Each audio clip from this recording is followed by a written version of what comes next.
যোদ্ধাদের শুধু রকেট মানে আলগি দিছে ইন্ডিয়া, হ্যান্ডে সাইরেন বাজাইছে। সাইরেন বাজতেই মার্কিন পররাষ্ট্রমন্ত্রী আর এই ইসরায়েলের প্রধানমন্ত্রী সাথে সাথে মিটিং থুইয়া বাংকারে ঢুকে গেছে। এই পরশু অর্থাৎ মুসলমান যখন ইমানের উপরে, আল্লাহর বন্দিগির উপরে মজবুত হয়, তখন মোবাইলের আওয়াজেও ভয় পায়। আজকের পত্রিকায় তো আসছে ইসরায়েলের 4 জন লোকের দাফন কাফনের পরে শেষকৃত্য অনুষ্ঠান, তাদের মৃত্যু বরণ করছে তাদের। এটার অনুষ্ঠানের মধ্যে মাত্র তারা আসছে, দাঁড়াইছে, এই সময় সাইরেন বাজছে, সাথে সাথে লাশ লুস ধুইয়া দিয়েছে। তো আইয়ে আইয়ে হামাসের রকেট আইয়ে, স্বপ্নেও দেখে আইয়ে, শুধু আইয়ে করলে সারে। অর্থাৎ মুসলমান যখন ইমানের উপরে মজবুত হয়, তো দুশ্মনের কলিজা কাঁপে। দুশ্মন আমাদেরকে নিয়ে পুতুল খেলছে, পুতুল খেলতেছে। সারা পৃথিবী 57টি মুসলিম রাষ্ট্র, 250 কোটি মুসলমান, আর ইহুদি 2 কোটিও নেই। ইহুদিদের সংখ্যা 2 কোটিও নেই। জানেন এটা? ইহুদি কি 200 কোটি? ইহুদি কি 100 কোটি? 2 কোটিও না বেটা। গোটা পৃথিবী মিলাইয়া, সারা পৃথিবী মিলাইয়া ইহুদি সামান্য, একবারে হাতে গোনা, আঙ্গুলে গোনা। তামাশা খেলছে আমাদের সাথে, পুতুল খেলতেছে। মুসলমানদের রক্তে আল্লাহর জমিন ভাসায় দিছে। পৃথিবীতে কোন ন্যূনতম, আরে কোন কুকুর শুকর তো এত নিকৃষ্ট হইতে পারে না। কোরআনে আছে কাক, কাক পর্যন্ত আরেক কাকরে ঠুকরাইয়া মাইরা, এরপরে মাটি খুইরা ওই কাকরে দাফন করে দিছে। কোরআনে আছে না? আর এই নির্মম পশুরা হাসপাতালে চিকিৎসাধীন। ফিলিস্তিনের মধ্যে মুসলমান, নির্যাতিত মুসলমান, মজলুম মুসলমান চিকিৎসাধীন হসপিটালের উপরে বিমান হামলা করে, বোমা হামলা করে একই হসপিটালে 500 মুসলমানকে শহীদ করে দিয়েছে। কতকাল আপনি বলেন, নির্মমতার কতটা নিচে নেমে গেছে, পাষণ্ডতার কতটা সীমা ছাড়াই গেছে। যুবক বন্ধু, কার মতো চুল বানাইলা? হ্যাঁ, কার মতো? খোঁজ নাও, আজকে খোঁজ নাও। আমি চ্যালেঞ্জ করলাম, এই চুল ইহুদিদের চুল। আমি বলি এই চুল ইহুদিদের চুল। পৃথিবীর সমস্ত দুষ্টামি, পৃথিবীর সমস্ত অসৎ কাজ, পৃথিবীর সমস্ত দুরভিসন্ধি, পৃথিবীর সমস্ত গ্যাঞ্জাম, পৃথিবীর সমস্ত মারামারি, আন্তর্জাতিক বিশ্বের সমস্ত অস্থিরতা, এই সবটা এই বেঈমান ইহুদিদের তৈরি। এমন কোনো অন্যায় নাই, এমন কোনো অপরাধ নাই এটা হেরা করে। সমস্ত দুষ্ট বুদ্ধির হেড অফিস, হেডকোয়ার্টার ইহুদিদের মাঝে। শয়তানির সমস্ত হেড অফিস। বিশ্বাস করেন না? আপনি ইতিহাস, আপনি ইতিহাস নেটে সার্চ দিয়ে পড়ে, ইহুদি জাতির ইতিহাস ওই নেটে পড়ে, আপনি পরে দেখে করবেন তারা কারবারটা কি। এই কোরআন আমি পড়ছি, এই আয়াতের তর্জমা বলবো এখন। এই কোরআনুল কারীমের মধ্যে আদম আলাইহিস সালাম থেকে নিয়ে ঈসা নবী, আমাদের নবীর আগ পর্যন্ত, এই পিছনের যত জাতি, আল্লাহ তাআলা এই পুরাটা আদম থেকে ঈসা আমাদের নবীর আগ পর্যন্ত পৃথিবীর ইতিহাসের পুরাটা সময় আল্লাহ তাআলা এই কোরআনে সংক্ষিপ্ত আকারে টেনে আনছে। সুবহানাল্লাহ। কোরআন রিভিউ দেখাইছে। কিসের? পিছনের রিভিউ নিয়ে কথা, মানে পিছনের তারে টাইম নাই আবার দেখা করবে নাকি? এই রিভিউ কোরআন ইংরেজি তো পারি দুই একটা করছি কি আমার আসলে মনে আসছিল না, যাই মনে আছে না, অনেকে মনে করে বাবা ইংরেজি কইতে এলি অনেক জ্ঞান, সুবহানাল্লাহ, বিশাল জ্ঞান। দেখেন না মাশাআল্লাহ ইংলিশ কয় না, ইংলিশ বললে মহাজ্ঞানী, এটা কখনোই যুক্তিসঙ্গত কথা হতে পারে না। এক মোমেন তার দ্বীনকে মানলে, আল্লাহর কোরআনকে মানলে, সে যদি কিচ্ছু না জানে সেই মহাজ্ঞানী, সেই বুদ্ধিমান, সেই বিচক্ষণ। আল্লাহ কোরআনে বলছে বিচক্ষণ কে? উলুল আলবাব। মেরে মোহতারাম, এই অনার্স আর এই মাস্টার্স, এই ডক্টরেট আর এই এমফিল, এই পিএইচডি, এটা দুনিয়ার ভাষায় মহাজ্ঞানী হতে পারে, কিন্তু কোরআনের ভাষায় আল্লাহর কসম, সূরা আলে ইমরানের মধ্যে আছে মহাজ্ঞানী কারা, বুদ্ধিমান কারা, বিবেকবান কারা, বিচক্ষণ কারা। আল্লাহ বলছে তিনটা সিফাত আছে যার মধ্যে, সে হলো বুদ্ধিমান, সে হলো বিবেকবান, সে হলো মহাজ্ঞানী, সে বিচক্ষণ। কয়টা গুণ? এক, আল্লাযীনা ইয়াযকুরুনাল্লাহা কিয়ামান ওয়া কুউদান ওয়া আলা জুনুবিহিম। এক নাম্বার হলো দাঁড়িয়ে বসে শুয়ে সব অবস্থায় যে আল্লাহকে স্মরণ করে, জিকির। এক নাম্বার কি? জিক্র। এই আগের শব্দ হলো আয়াতিল লিউলিল আলবাব। আল্লাহ বলেন বিচক্ষণ, বিবেকবান কারা? জিকির করে যারা, কখন কখন, সবক্ষণ, সর্বক্ষণ, দাঁড়িয়ে বসে শুয়ে সব অবস্থায় যারা কাকে স্মরণ করে? ওয়ায়াতাফাক্কারুনা ফি খালকিস সামাওয়াতি ওয়াল আরদ। দুই নাম্বার হলো আল্লাহর সৃষ্টি আসমান ও জমিন, কায়নাত নিয়ে যারা 24 ঘন্টা ফিকির করে। আল্লাহর সৃষ্টি জগৎ নিয়ে ফিকির করে, গবেষণা করে, ভাবে আসমান যিনি বানিয়েছেন, এই আসমান যদি এত বড় হয় তাহলে আমার আল্লাহ না জানি কত বড়। এই জমিন যদি এত বিস্তীর্ণ হয় তাইলে ভাবতেছে সেইবার না জানি আমার আল্লাহ কত বড়। এই সূর্য যদি এত বড় হয়, বিজ্ঞানীদের ভাষায় যদি এত বড় হয়, তাহলে আমার আল্লাহ জানি কত বড়। আমি সেই মালিকের গোলাম। সুবহানাল্লাহ। হাদিসে আছে এক সাহাবী একদিন পূর্ণিমার চাঁদ আর মরুভূমিতে, উনি বালুর মধ্যে শুয়ে শুইয়া, শুনতেছেন মজার কথাটা, এই আকাশে চাঁদ উঠছে, তারা উঠছে, পুরো আকাশ। তো উনি চাঁদের আর তারার দিকে তাকাইয়া সাহাবী ডাক দিছে, আইয়ুহাল কামার, এই চাঁদ, আইয়ুহাল কাওয়াকিব, হে তারকারাজি, শোনো, কইতেছে শোনো, ইন্না লাকুম রাব্বান ওয়া ইন্না লি রাব্বান। তোমাদের একজন রব আছে, আমারও একজন রব আছে। সুবহানাল্লাহ। এরপরে কি বলছে শুনেন, এরপরে বলছে রব্বি ওয়া রাব্বুকুম ওয়াহিদ। আর শোনো, আমার রব আর তোমাদের রব একই জন। কয়জন? একই জন। তিনি কে? এরপরে বলছে আল্লাহুম্মা গফিরলি, আল্লাহ মাফ করে দেন। নবীজি সকালবেলা বলছে সাহাবী, তোমার এই সুন্দর বলার কারণে আল্লাহ খুশি হয়ে মাফ করেছে। সুবহানাল্লাহ। এই দুই নাম্বার হলো ফিকির।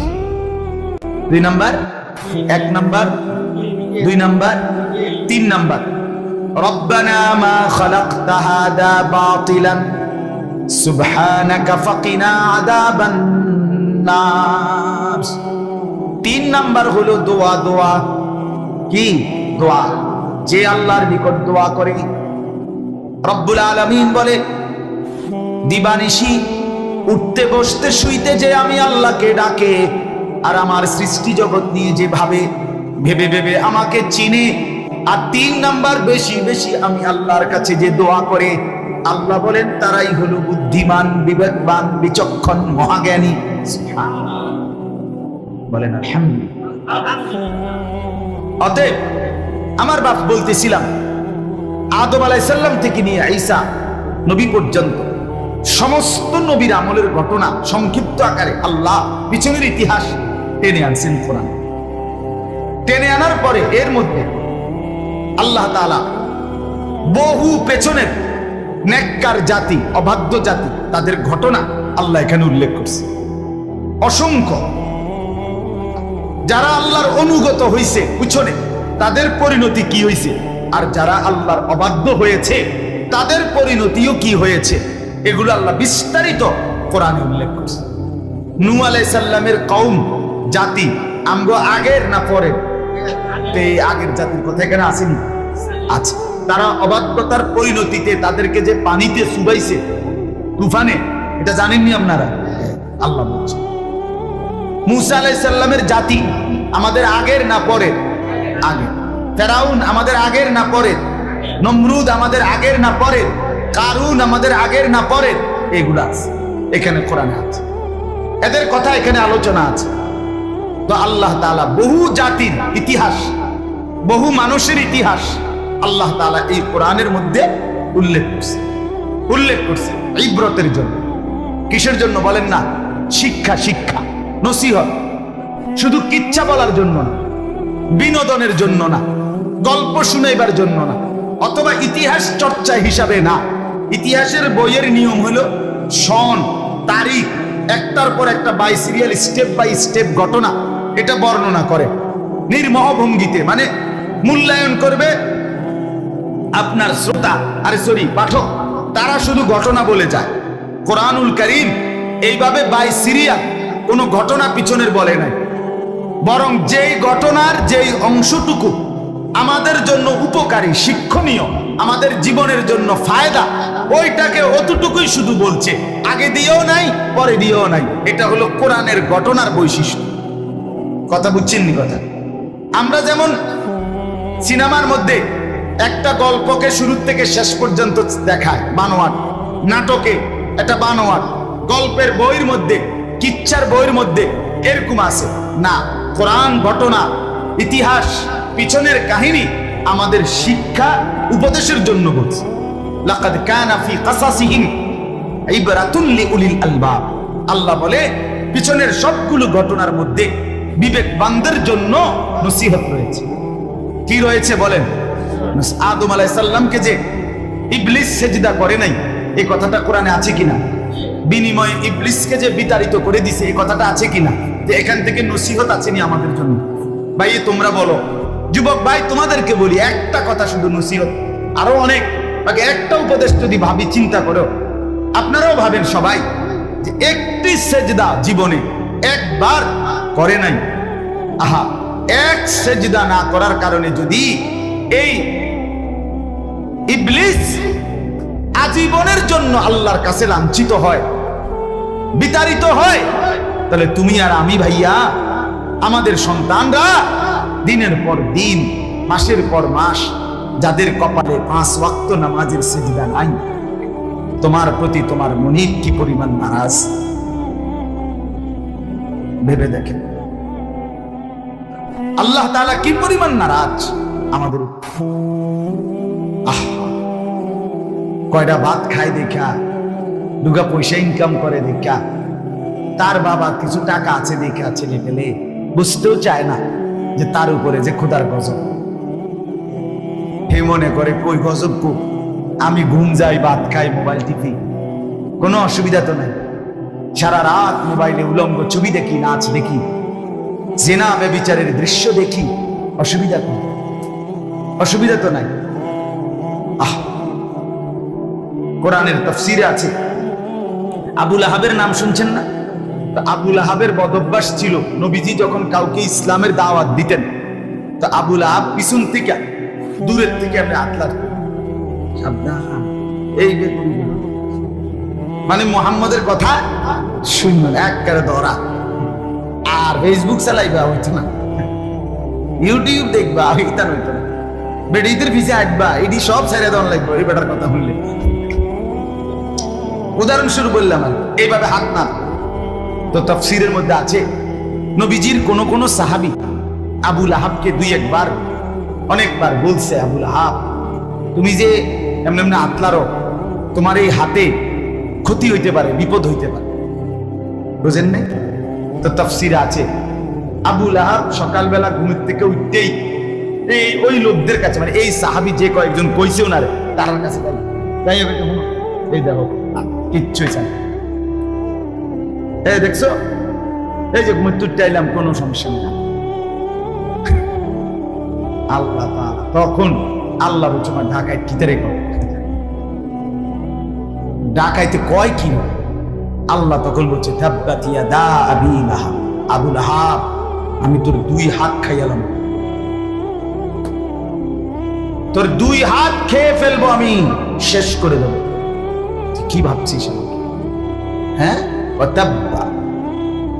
এরপর আল্লাহ বলে না রে, 2 হাত না রে।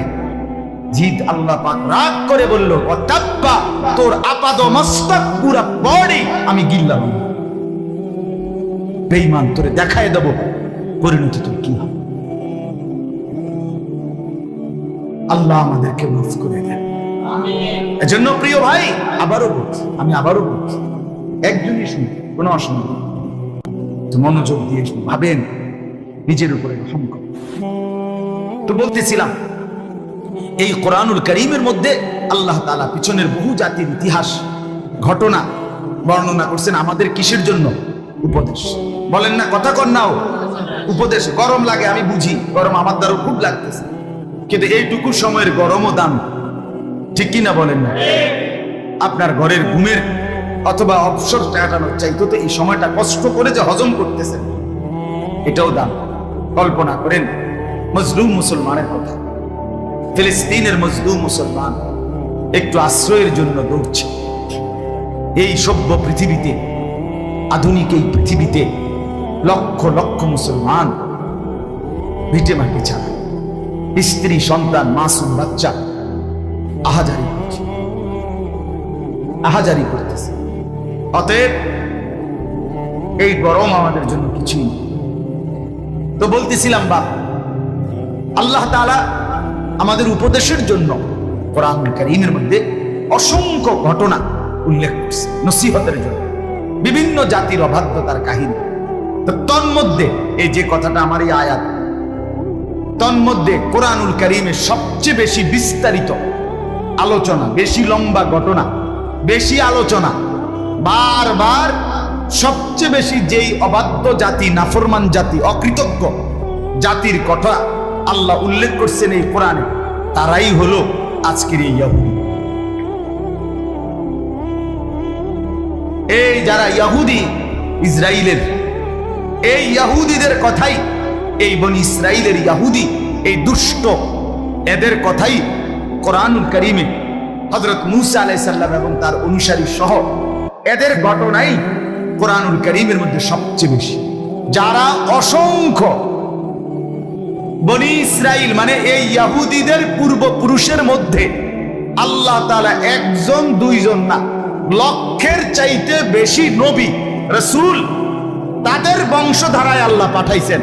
তো 1 লক্ষের চাইতে বেশি নবী পাওয়ার পরেও এই জালেমরা সর্বযুগে সর্বকালে আল্লাহর অবাধ্যতা, নাফরমানি, জুলুম, অত্যাচারের সীমা লঙ্ঘন করছে। এরা আজকের গাদ্দার না, শয়তান আজকের শয়তান না। কথা বুঝেন নাই আপনি? এই কোরআনে তাদের কথা বারবার আছে। আল্লাহ তাআলা বহুবার সতর্ক করছে এই ইহুদিদের, এই বনি ইসরাইলের এই অবাধ্যদের ব্যাপার, অবাধ্যদের।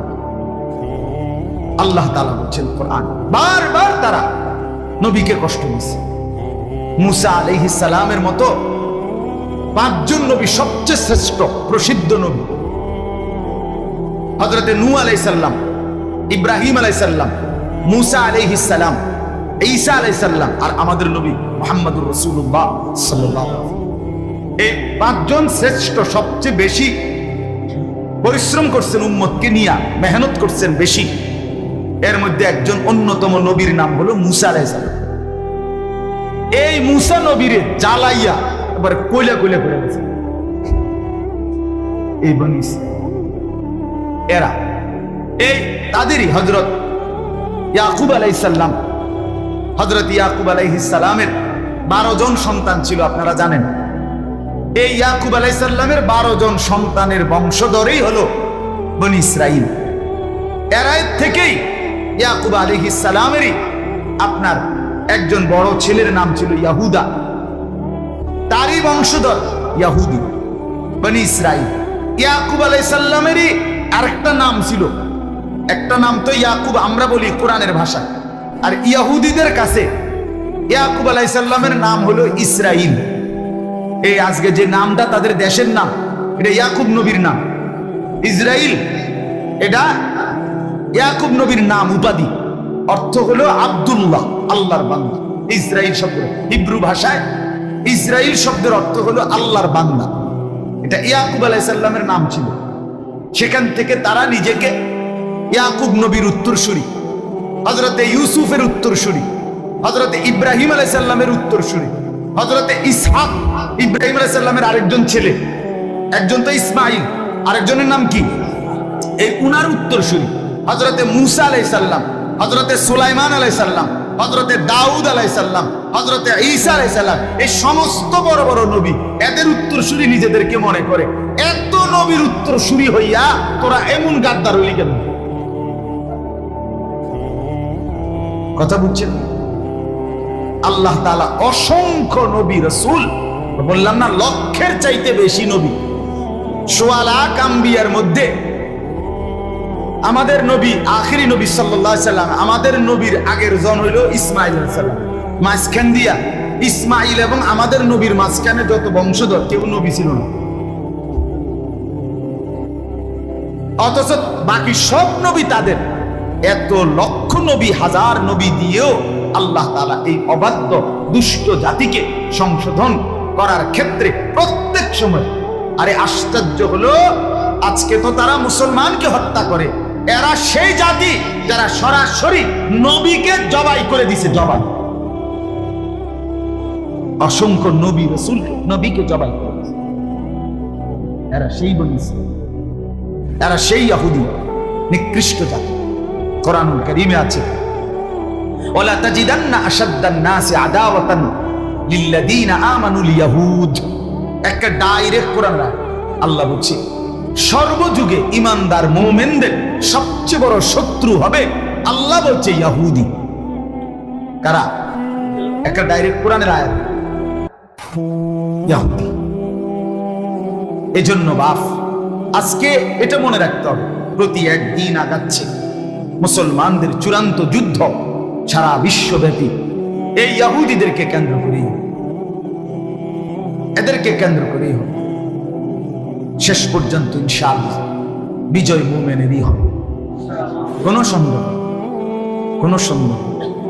একটা সময় এমন ছিল পৃথিবীতে যে জ্যোতির্বিজ্ঞানী, জ্যামিতি শাস্ত্রের আবিষ্কারক, চিকিৎসা বিজ্ঞানী ইবনে সিনা, ইবনে রুশদ, আল খাওয়ারজিমি, আবার আরেক দিকে জামানার শ্রেষ্ঠ মুহাদ্দিসরা, আলেমরা যারা হাদিস পড়াইতেন, আবার যারা মহাকাশ, জ্যোতির্বিজ্ঞান, চিকিৎসা বিজ্ঞান পড়াইতেন, শিখাইতেন, মুসলমান গবেষণা করতেন।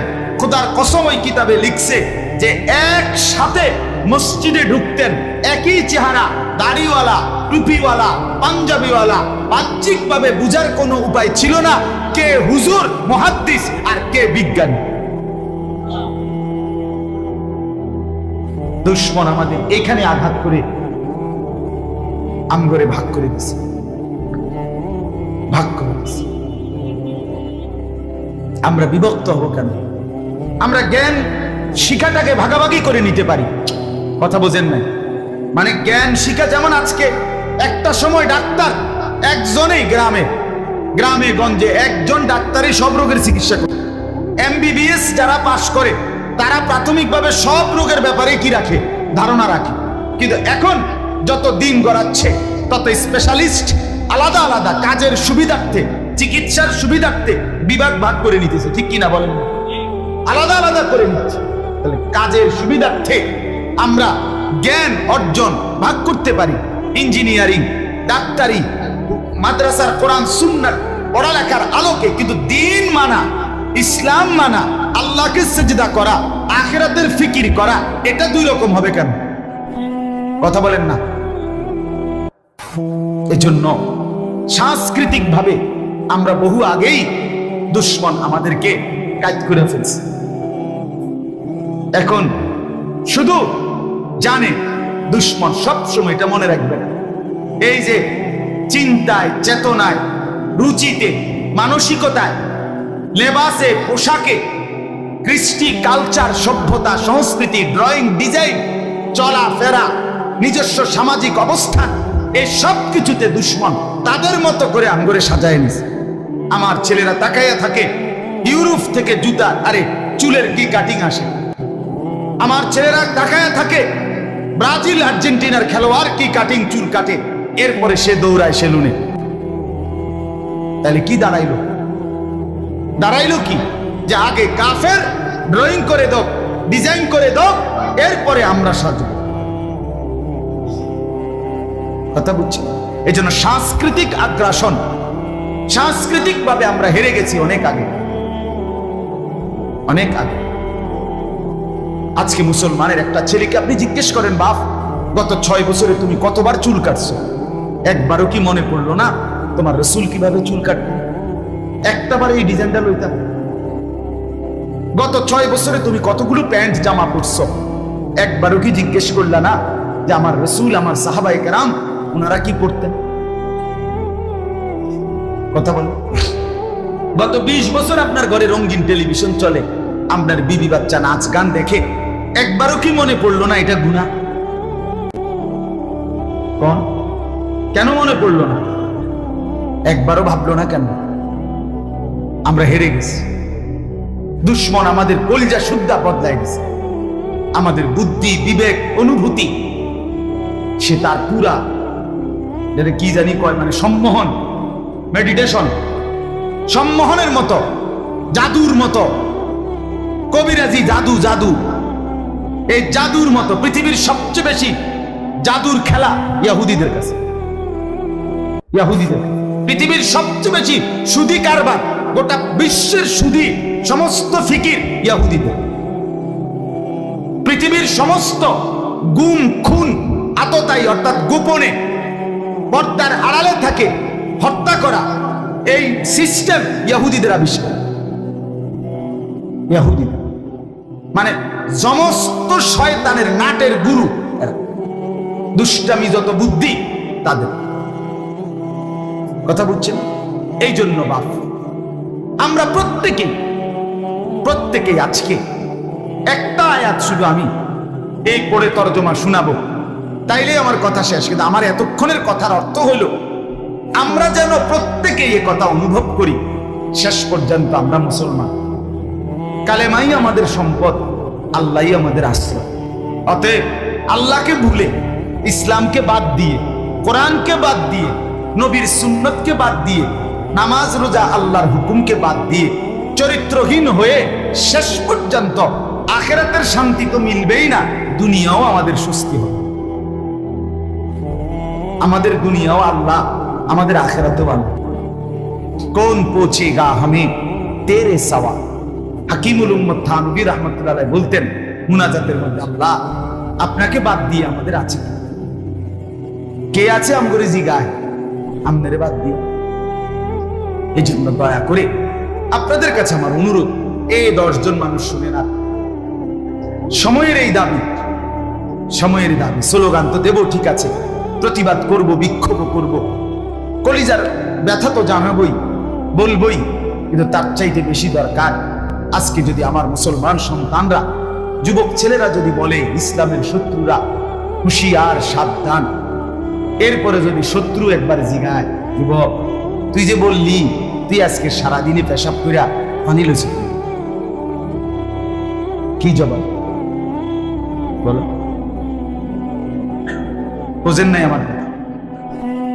কোন শত্রু যদি জিজ্ঞাসা করে, যুবক তুমি যে এতক্ষণ শিক্ষারিলা ইসলামের শত্রুরা হুঁশিয়ার, সাবধান, আজকের ফজর থেকে এশা 5 ওয়াক্ত নামাজ তুই পড়ছ, তখন কি জবাব? তো সে যদি বলে তুমি কারে সাবধান করো, কারে সাবধান, তোমার এই সাবধান বাণীতে কে ভয় পাবে? এই জন্য আমাদের এই স্লোগানে তারা ভয় পায়, আমাদের এই স্লোগানে, আমাদের এই স্লোগান। কিন্তু ফিলিস্তিনের যোদ্ধাদের শুধু রকেট মনে আলগি দিছে ইন্ডিয়া, হ্যাঁ সাইরেন বাজাইছে, সাইরেন বাজতেই মার্কিন পররাষ্ট্রমন্ত্রী আর এই ইসরায়েলের প্রধানমন্ত্রী সাথে সাথে মিটিং থুইয়া বাংকারে ঢুকে গেছে। এই প্রশ্ন, অর্থাৎ মুসলমান যখন ইমানের উপরে আল্লাহর বন্দিগির উপরে মজবুত হয় তখন মোবাইলের আওয়াজেও ভয় পায়। হ্যাঁ, আজকের পত্রিকা তো আসছে ইসরায়েলের 4 জন লোকের দাফন কাফনের পরে শেষকৃত্য অনুষ্ঠান, তাদের মৃত্যু বরণ করছে তাদের, এটার অনুষ্ঠানের মধ্যে মাত্র তারা আসছে, দাঁড়াইছে, এই সময় সাইরেন বাজছে, সাথে সাথে লাশ লুস ধুইয়া দিছে। তো আইয়ে আইয়ে হামাসের রকেট আইয়ে, স্বপ্নেও দেখে আইয়ে, শুধু আইয়ে করলে সারে। অর্থাৎ মুসলমান যখন ইমানের উপরে মজবুত হয় তো দুশ্মনের কলিজা কাঁপে। বিশ্বাস করেন বিল্লাহ। এজন্য আমরা আমাদের জায়গায় আমাদেরকে মনে রাখতে হবে, আমরা পৃথিবীর বাহিরে না, আমরা জগতের বাহিরে না, আমরা বর্তমান পৃথিবীকে কি বলে? বর্তমান বিশ্বকে গ্লোবালাইজেশন বলে, বিশ্বায়ন, বিশ্বগ্রাম, মানে গোটা পৃথিবী। আমরা এটা কি জানা, ছোট আলম, এই ছোট আলম, গোটা পৃথিবী একটি গ্রামের মতো, এটাই গ্লোবালাইজেশন, এটাই বিশ্বায়ন। অর্থাৎ পৃথিবীর এক প্রান্ত থেকে আরেক প্রান্ত নেটওয়ার্ক এই সূত্রে গাঁথা যে এখান থেকে ওইখান যেন আমার সামনে, এটাই গ্লোবালাইজেশন। তার মানে গোটা পৃথিবী হাতের মুঠো, হাতের মুঠো। এই ইউরোপিয়ানরা, ইহুদিরা, সারা বিশ্বের তারা, এতএব আমাদেরকে ভাবতেই হবে, আমরা আমাদের জায়গায় আন্তরিক হইতে হবে। প্রিয় ভাই, এজন্য তোমাদের কাছে অনুরোধ, নামাজ পড়ো, আল্লাহকে সেজদা করো, নিজের জীবন সুন্দর করো। ফিলিস্তিনের বিষয়টা শুধু তাদের অঞ্চলের সমস্যা না, এ কথা মনে রাখতে হবে। ফিলিস্তিন আমার, ফিলিস্তিন কার? মসজিদে আকসা আমার, বাইতুল মুকাদ্দাস আমার, জেরুজালেম আমার। আল্লাহর কোরআনে আল্লাহ বলছেন, সুবহানাল্লাযী আসরা বিআবদিহি লাইলাম মিনাল মাসজিদিল হারাম ইলাল মাসজিদিল আকসা আল্লাযী বারাকনা হাওলাহু। আল্লাহ বলেন, আমি আমার বন্ধুকে মেরাজের রাতে সফর করিয়েছি মক্কার মসজিদে হারাম থেকে সেই ফিলিস্তিনের মসজিদে আকসা পর্যন্ত। এটা আল্লাহর কোরআনে আল্লাহ বলছে। অতএব দয়া করে আমরা প্রত্যেকেই ফিকির করি, প্রত্যেকেই ভাবি, এটা আমাদের রাসূলের মেরাজের স্মৃতি। এখানে হযরত সুলাইমান আলাইহিস সালাম এই মসজিদ নির্মাণ করেছেন আল্লাহর হুকুমে। সেই থেকে হাজারো আম্বিয়ার জন্মভূমি, পবিত্র স্থান, সব ঈমানদারদের। অতএব এখানে কোনো দুষ্কৃতিকারী নাফরমানের ঠিকানা এটা না। এজন্য ফিলিস্তিন মূলত ওই অঞ্চলের মানুষের না, ফিলিস্তিন গোটা পৃথিবীর মুসলমান। মুসলমান কা জাসাদিন ওয়াহিদ, আমরা এক দেহের মতো। ইনিশতাকা উদগুন ইশতাকা সাইরুল জাসাদ, নবী বলছে এক দেহের এক অঙ্গে ব্যথা লাগলে সারা দেহে ব্যথা লাগে। অতএব ওইখানের রক্ত, এটা আমার কলিজার রক্ত। এটা আমরা প্রত্যেক ইনসাফের সাথে ভাববো, দোয়া